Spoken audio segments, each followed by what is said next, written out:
आज अलग अलग सियासी पार्टियां अपनी अपनी ताकत दमखम दिखाने की कोशिश में मातोश्री लगातार अब उद्धव गुट के जो नेता है वो पहुंच रहे हैं। उद्धव ठाकरे ने भी एक अहम बैठक बुलाई है, उधर कांग्रेस बैठक करने जा रही है, शरद पवार एनसीपी गुट बैठक करने जा रहा है, मंत्रालय में शिंदे पहुंचे हैं, अजीत पवार पहुंचे हैं, वहां पर कैबिनेट की पहली बैठक हो रही है। और देखिए किस तरह से महाराष्ट्र में सियासी घटनाक्रम बदल रहा है। हर कोई अपनी ताकत आंकने की कोशिश में लगा हुआ है, क्योंकि ये बैठकें सिर्फ इसलिए हो रही हैं ताकि ये समझ में आ जाए कौन अपना है कौन पराया है। तो मातोश्री पहुंच रहे हैं उद्धव गुट के नेता, वहां पर बैठक के बाद क्या कुछ निकल कर आता है इस पर हमारी नजर रहेगी। कैबिनेट की बैठक के बाद क्या हो रहा है उस पर नजर रहेगी। साथ ही साथ ये भी देखना है कि एनसीपी जो शरद गुट है, शरद पवार गुट, वो आज की मीटिंग के बाद, बैठक के बाद किस तरह के निष्कर्ष पर निकलता है। हालांकि नया दफ्तर इनॉग्रेट कर चुके हैं अजीत पवार, दफ्तर का दरवाजा तोड़ा गया, एक शख्स चाबी लेके गायब है। लेकिन बड़ी बात यह है कि अब ये जो दावा, जैसे कि आपको पुरानी जो हिस्ट्री याद होगी कि शिवसेना पर दावा शिंदे भी कर रहे थे, उद्धव भी कर रहे थे, इसी तरह एनसीपी पर दावा अजीत पवार भी कर रहे हैं और शरद पवार भी कर रहे हैं। देखने वाली बात होगी 43 विधायकों का नाम और लिस्ट जो सौंपी गई है, क्या वो वाकई प्रियंका जमीन पर उतर कर आते हैं और ऐसा लगता है कि चुनाव आयोग किसके पक्ष में फैसला सुनाएगा। मोनिका ग्राउंड जीरो से जुड़ रही हैं, मातोश्री पर है। मोनिका, ये बैठकों का दौर महाराष्ट्र में शुरू हो चुका है, कौन कौन से नेता पहुंचे हैं, क्या अपडेट वहां मातोश्री से आपके पास?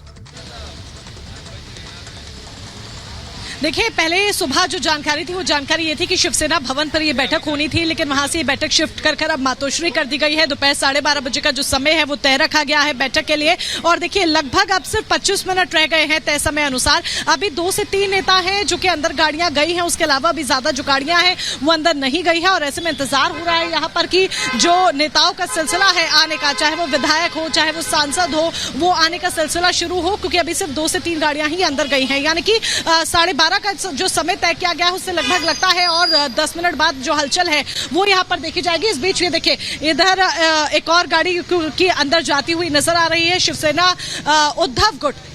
उद्धव गुट के ये नेता जो बैठक में शामिल होने के लिए अंदर जाते हुए, प्रवेश करते हुए आपको नजर आ रहे हैं। देखिए, अजीत पवार ने जिस तरीके से बगावत की है और शिंदे सरकार में जाकर शामिल हो गए हैं, 40 विधायकों का वो अपने साथ होने का दावा कर रहे हैं। अजीत पवार समेत 9 मंत्री हैं जिन्होंने शपथ भी ले ली है। खुद अजीत पवार डिप्टी सीएम बन गए हैं महाराष्ट्र। उसके बाद जो असर है वो असर न सिर्फ शरद पवार पर पड़ा है, वो असर न सिर्फ मुख्य एनसीपी पार्टी पर पड़ा है जिसके बीच के 2 धड़े हो गए हैं, बल्कि इसके अलावा जो असर है वो महाविकास आघाड़ी पर भी पड़ा है। यही एक बड़ी वजह है कि चाहे शरद पवार गुट हो या फिर आप बात कर लीजिए कांग्रेस की बात कर लीजिए या फिर उद्धव गुट हो, वो लगातार बैठकों का दौर जो है वो करता हुआ नजर आ रहा है। बिल्कुल मोनिका, आपके पास आएंगे। इसी बीच अपने दर्शकों को एक और बड़ी खबर बता दें, अजीत पवार मंत्रालय पहुंच चुके हैं और उसके बाद बैठक का दौर शुरू होगा।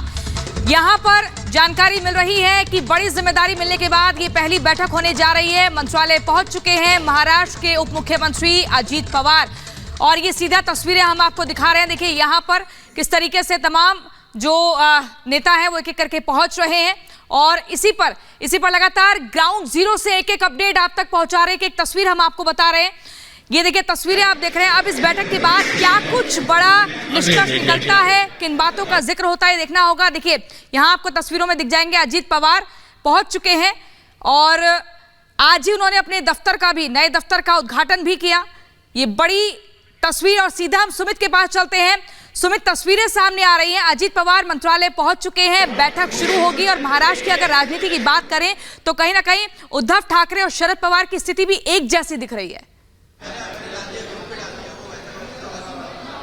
बिल्कुल, स्थिति लगभग एक जैसी है और फिलहाल बड़ी अपडेट आपको बता दें, जिस तरीके से जानकारी जो कैबिनेट की मीटिंग है उसकी शुरुआत हो चुकी है। अजीत पवार जो है वो पहुंच चुके हैं। इसके अलावा देवेंद्र फडणवीस और साथ ही साथ जो मुख्यमंत्री शिंदे हैं वो भी इस वक्त कैबिनेट की मीटिंग में पहुंचे हुए हैं। और सबसे महत्वपूर्ण ये है कि एनसीपी को लेकर तमाम विधायकों को साथ लेकर जिस तरीके से डिप्टी सीएम का पद यहां पर जो है अजीत पवार ने हासिल किया है, उसके बाद ये पहली कैबिनेट की मीटिंग है और क्या कुछ जो है इसमें अहम फैसले लिए जाते हैं, इस पर सभी की निगाहें जो है वो बनी हुई हैं। और फिलहाल कैबिनेट की जो मीटिंग है वो इस वक्त चल रही है और जैसे ही मीटिंग यहां पर खत्म होगी उसके बाद एक जो है ब्रीफिंग यहां पर दी जाएगी, बताया जाएगा कि आखिर किन तमाम मसलों को लेकर यहां पर चर्चा की गई है।